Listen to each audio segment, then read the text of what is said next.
Pemirsa, polisi menetapkan oknum Satpol PP yang diduga menganiaya pemilik kafe di Goa, Sulawesi Selatan sebagai tersangka, sementara korban kembali mendatangi Mapores Goa untuk melengkapi laporan.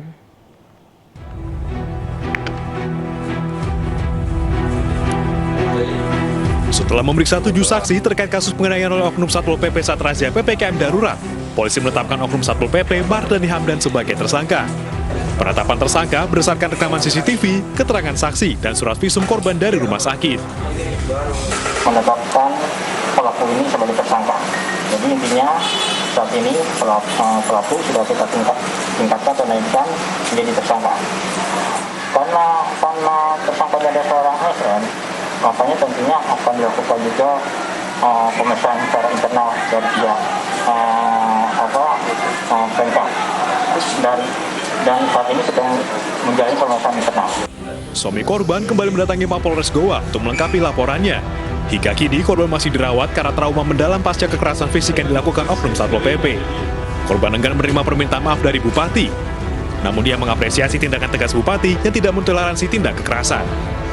Sementara terkait kehamilannya, korban mengaku rutin memeriksakan kandungan dengan pengobatan tradisional. Menjadi saya, kalau ke dokter memang tidak dapat. Bisa buka semua isi saya. Tiap bulan perut saya bagaimana, kadang ini besar, sebentar agak kempes, sebentar besar, ini kempes. Apa buktinya kita hamil? Iya. Di bidang saya. Di bidang, ada bidang sendiri? Enggak, dokter di itu, apa namanya teh? Enggak pernah aku suruh nongkrong pegang. Itu apa namanya teh? Itu terang di dokter, di tukang urut teh. Oh iya. Tukang urut, dokter bilang tukang urut. Iya, yang mana ya? Tidak, masalahnya kan ini pengobatan saya sendiri, Pak. Begitu ya. Memang tidak bisa dijangkau dengan pikiran logika. Rabu malam lalu, video viral penganiayaan pemilik kafe oleh Satpol PP terjadi di Cafe Ivan, Jalan Poros Pansiro, Kabupaten Goa, Sulawesi Selatan. Satpol PP terlihat memukul pemilik kafe saat melakukan razia PPKM. Istri korban yang tidak terima suaminya dipukul membalas dengan melemparkan kursi ke arah petugas. Kericuan berakhir saat pemilik kafe mengusir petugas. Istri korban disebutkan pingsan karena syok setelah kericuan terjadi. Dari Goa, Sulawesi Selatan, Muhammad Nurbone, iNews melaporkan. Warga mengambil paksa jenazah pasien COVID-19 yang siap dikuburkan di Bondowoso, Jawa Timur. Jenazah tersebut kemudian dimakamkan tanpa protokol kesehatan.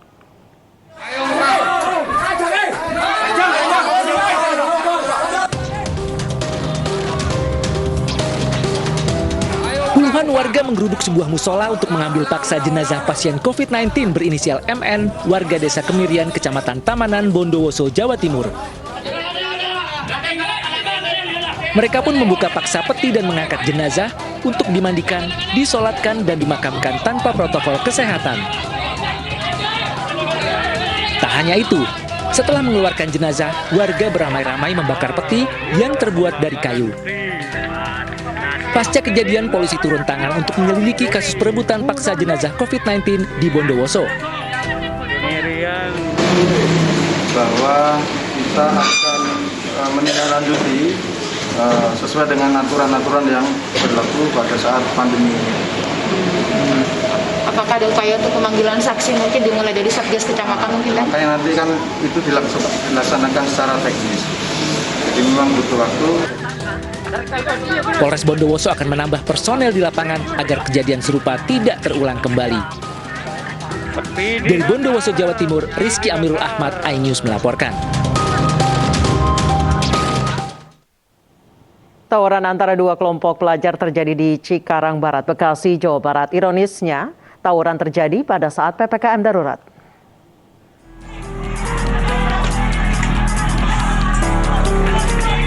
Dua kelompok pelajar nekat tawuran di masa PPKM darurat. Tawuran ini terjadi antara dua kelompok pelajar dari dua sekolah berbeda di Jalan Imam Bonjol, Telaga Asih, Kecamatan Cikarang Barat, Bekasi, Jawa Barat pada Kamis malam lalu. Mereka saling serang dengan menggunakan senjata tajam dan petasan. Polisi bersama warga sekitar membubarkan massa, namun belum diketahui penyebab tawuran ini.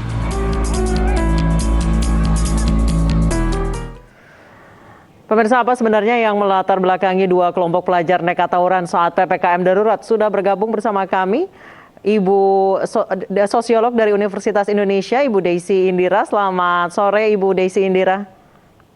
Selamat sore. Ibu Indira, ini bisa dijelaskan mengapa saat ini lagi PPKM darurat banyak pelajar ataupun pemuda yang tawuran. Kadang-kadang sekarang ada model tawuran yang memang mereka sudah janjian. Apakah ini sebagai dampak dari kegiatan di rumah aja, mereka jenuh dan lain sebagainya, Ibu Indira?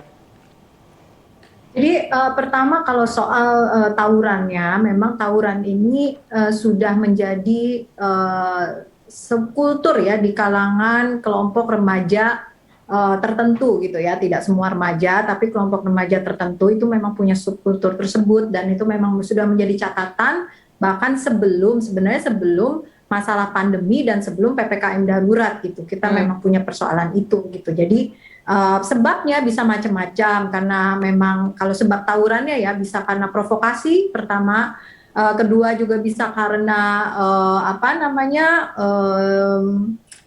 keresahan gitu ya, memang sudah budaya misalnya gitu ya, budaya di sekolah gitu ya, karena turun temurun gitu ya, di budaya kekerasan ini diturunkan dari senior ke junior dan sebagainya gitu ya, jadi akan terus berulang gitu. Bisa juga karena memang tawuran ini dalam konteks subkultur tadi itu memang sebuah ritual yang dilakukan oleh kelompok remaja tertentu untuk saling menunjukkan identitasnya gitu. Jadi tidak serta-merta sebenarnya berkaitan dengan PPKM darurat. Tetapi kalau dalam konteks saat ini gitu ya, karena ini terjadi pada saat PPKM darurat ya, berarti ada masalah dalam sosialisasi tentang PPKM darurat. Kemudian apakah mereka mengerti bahwa kita sedang menghadapi bahaya COVID-19 yang bisa mengancam mereka juga. Nah, itu berarti ada kurang pengetahuan juga atau kurang peduli terhadap konteks yang saat ini sedang kita hadapi gitu. Baik, Ibu Indira, sebenarnya mana sih Ibu yang lebih rentan tawuran ini terjadi, pada saat mereka kumpul-kumpul atau pada saat mereka harus menghadapi kejenuhan di tengah PPKM darurat? Sebenarnya tawuran sendiri saat ini ya, kalau kaum muda ya bisa direncanakan juga lewat internet dan lain sebagainya. Tetapi memang ada catatan ya, memang kan PPKM darurat ini memang mengurangi ya, merubah ya, jadi memang bisa menimbulkan keresahan gitu, khususnya di kalangan kaum muda, karena nggak usah PPKM darurat, pandemi ini sebenarnya memisahkan mereka dari budaya kaum muda yang biasanya kumpul-kumpul, nongkrong-nongkrong gitu ya bersama. Ini kan sekarang ini terhambat gitu ya, semua sekolah kebanyakan juga melakukan kegiatan belajar mengajarnya online, sehingga kurang interaksi fisik, lebih banyak interaksi secara virtual. Nah, itu memang mungkin menambah kejenuhan dan menambah keresahan juga di kalangan dan kebosanan di kalangan kaum muda gitu, karena memang itu sudah menjadi habitus kaum muda, biasanya kan lebih aktif gitu ya bersama. Jadi ya bisa jadi PPKM darurat ini menimbulkan atau memperkuat gitu rasa kejenuhan dan keresahan gitu, dan sehingga mudah menyulut provokasi itu. Jadi provokasi itu mudah sekali mengena kepada mereka sehingga bisa terjadi tawuran gitu. Atau juga ada informasi yang tersebar tidak benar di sosial media dan lain sebagainya gitu. Baik, kami juga Ibu Indira, kami juga sudah terhubung dengan Kapolsek Cikarang Barat AKP Tribuana Roseno. Selamat sore Pak Tribuana. Baik, kami mohon maaf, sambungan kami dengan AKP Tribuana Roseno terputus. Kami akan mencoba untuk menghubungi Pak Kapolsek Cikarang Barat kembali. Saya kembali ke Ibu Indira. Ibu, tadi Anda menjelaskan bahwa anak-anak ini memang lebih mudah tersulut karena mereka pertama kebosanan, kedua jika ada hoax-hoax yang lewat sosial media ataupun lewat grup chat, itu sulit untuk diklarifikasi karena mereka tidak bisa kumpul dengan kondisi PPKM darurat. Untuk anak-anak muda, pelajar sendiri, itu apakah ada kegiatan lain atau penyaluran lain?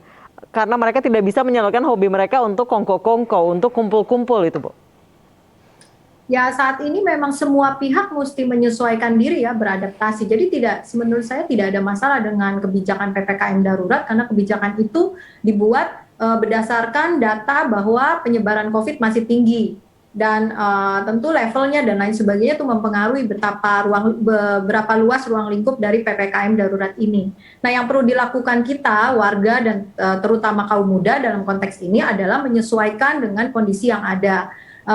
Yang perlu jadi catatan ya berarti ya kalau dalam konteks kaum muda memang harus dirancang kegiatan-kegiatan yang sifatnya mungkin lebih banyak online gitu. Tetapi memang kita masih punya masalah di Indonesia karena kita masih punya masalah digital divide. Pertama dalam soal akses. Kayaknya gitu. teman-teman pelajar perlu ditambah ya Bu, tugas-tugas sekolahnya gitu. Ya belum tentu ya, karena menambah tugas sekolah belum tentu menjamin bahwa mereka jadi tidak tawuran, malah bisa jadi tawuran karena stres mengikuti pelajaran yang mekanisme belajarnya juga terbatas, dan itu juga catatan ya. Kalau menurut saya PPKM ini atau masa pandemi ini ketika kaum muda belajar secara online, tapi saya yakin tidak semuanya bisa melakukan pembelajaran atau proses belajar mengajar online secara efektif gitu. Itu juga perlu. Baik, Ibu Indira, kita sudah terhubung kembali dengan AKP Tribuana Roseno, Kapolsek Cikarang Barat. Selamat sore, Pak. Selamat sore, Mbak. Pak Tribuana, ini sebenarnya apa yang menjadi pemicu dua kelompok pelajar ini tawuran, dan mereka ini pelajar semua atau berbaur dengan masyarakat lain? Ya, baik Mbak, selamat sore. Dapat kami jelaskan bahwa pemicunya adalah sebetulnya karena saling ejek di media sosial. Jadi mereka punya grup antar teman-teman mereka, sehingga ada salah seorang temannya yang memancing di salah satu sekolah itu untuk mengadakan tawuran. Dan untuk pesertanya sendiri, sebagian ada yang warga, kami ulangi, sebagian ada yang pelajar di sekolah tersebut, namun ada juga orang luar dan juga pelajar yang dikeluarkan dari sekolah. Baik, jadi ini antar dua sekolah dan dibantu oleh teman-temannya ya, Pak ya? Ya, betul sekali, Mbak. Baik, kemudian mereka merencanakan tawurannya seperti apa, Pak? Janjian di satu tempat atau bagaimana?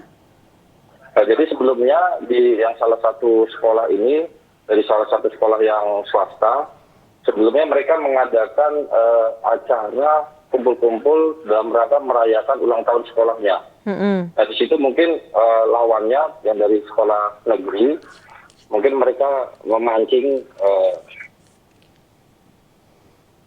Ya, bagaimana Pak? Iya Pak? Baik, sambungan kami dengan Pak Tribuana Roseno kembali terputus. Pemirsa, kita saksikan dulu informasi terkait di tengah pandemi tawuran pemuda masih sering terjadi. Tidak hanya menimbulkan kerusakan, tidak jarang tawuran menimbulkan korban luka, bahkan meninggal dunia.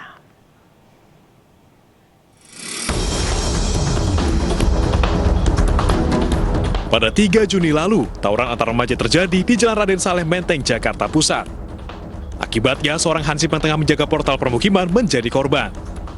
Andri Cahyadi, 34 tahun, sempat membela diri saat diserang di pos jaganya. Namun korban akhirnya meninggal dunia dalam perjalanan ke rumah sakit karena terluka parah akibat senjata tajam.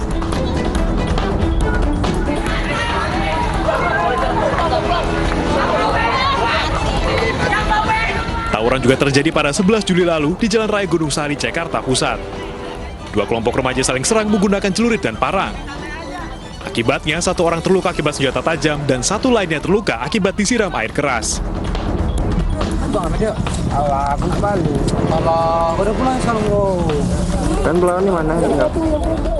Sementara di Medan, Sumatera Utara, tawuran juga terjadi di kawasan Bom Lama dan lingkungan 2223, Kelurahan Pekan Labuhan. Dua kelompok remaja saling serang dengan melempar batu dan botol kaca.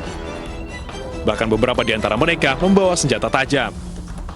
Tawuran ini sempat menimbulkan kemacetan panjang karena berlangsung dari pukul 2 dini hari hingga subuh. Warga yang berusaha melerai justru dilempari. Keributan baru mereda saat polisi tiba di lokasi. Tidak ada korban dalam tawuran ini. Tim Liputan iNews melaporkan. Kita kembali lanjutkan perbincangan di iNews sore. Saya kembali ke Pak Tribuana. Pak Tribuana, ini bagaimana cara mereka berkomunikasi? Apakah memang mereka janjian melalui media sosial atau grup chat untuk bertemu di tempat A, jam A gitu Pak? Bagaimana cara mereka berkomunikasi? Ya, Terima kasih Mbak. Jadi betul sekali apa yang tadi Mbak sampaikan. Jadi mereka mempunyai grup chat dari masing-masing sekolah dan juga mungkin akun media sosial Instagram. Jadi mereka berkomunikasi awalnya pemicunya adalah saling mengejek antar teman dan antar sekolah. Kemudian teman-teman yang merasa tersinggung ini menyebarkan atau mengajak teman-temannya di grup sekolahnya itu untuk melakukan tawuran. Dan akhirnya mereka berdua berkomunikasi dan menentukan tempat dan jamnya untuk melaksanakan tawuran. Demikian ya. Baik, apakah ada korban luka Pak atau korban meninggal dunia? Untuk korban meninggal dunia tidak ada, namun untuk luka-luka, apabila kita melihat dari video yang beredar dan juga dari masyarakat, saksi, tidak ada korban jiwa, namun sampai saat ini belum ada korban yang melapor ke kantor polisi atau ke Polsek Cikarang Barat, Pak. Baik, sejauh ini tidak ada anak-anak ini yang diamankan ya Pak ya? Ada 4 orang yang kami amankan. Jadi satu merupakan masyarakat ataupun teman dari pelajar ini, masyarakat biasa. Kemudian ada 2 pelajar, kemudian ada 1 pelajar yang sebelumnya sudah dikeluarkan dari sekolah, Mbak. Dan juga kami mengamankan 26 senjata tajam. Senjata tajam, mereka membawa senjata tajam ya Pak ya? Ya, betul sekali Mbak. Baik, saya kembali ke Ibu Indira. Ibu Indira, alasan klise selalu menjadi awal atau penyebab terjadinya tawuran, yaitu saling ejek. Ini ada apa sih Ibu? Apakah memang darah muda ini terlalu meletup-letup hingga masalah kecil saja bisa menjadi tawuran yang bisa mengancam nyawa? Ya, kalau saya lihat ya di kelompok kaum muda tertentu ya, tidak semuanya. Memang tadi saya bilang ada subkultur tertentu yang memang membuat tawuran ini menjadi sebuah ritual untuk pencarian jati diri gitu ya, untuk eksistensi diri gitu. Biasanya bersaing entah antar kelompok atau kelompok pertemanan atau bersaing mencari identitas antar sekolah misalnya seperti itu. Nah, tetapi basisnya adalah sebenarnya dasarnya akar masalahnya itu adalah memang kurangnya ruang ekspresi dan ruang untuk dia menunjukkan identitasnya di kalangan kaum muda. Kita memang kalau perlu menjadi catatan, kita seringkali kebijakan-kebijakan kita itu kurang pro dengan kebijakan-kebijakan yang khusus untuk kaum muda gitu. Jadi mereka butuh ruang untuk ekspresi gitu. Nah, itu yang sebenarnya penting gitu ya, karena kalau tidak ada ruang ekspresi yang positif, akhirnya dia bisa mencari ruang-ruang ekspresi yang diciptakan sendiri gitu, menurut keseruannya masing-masing.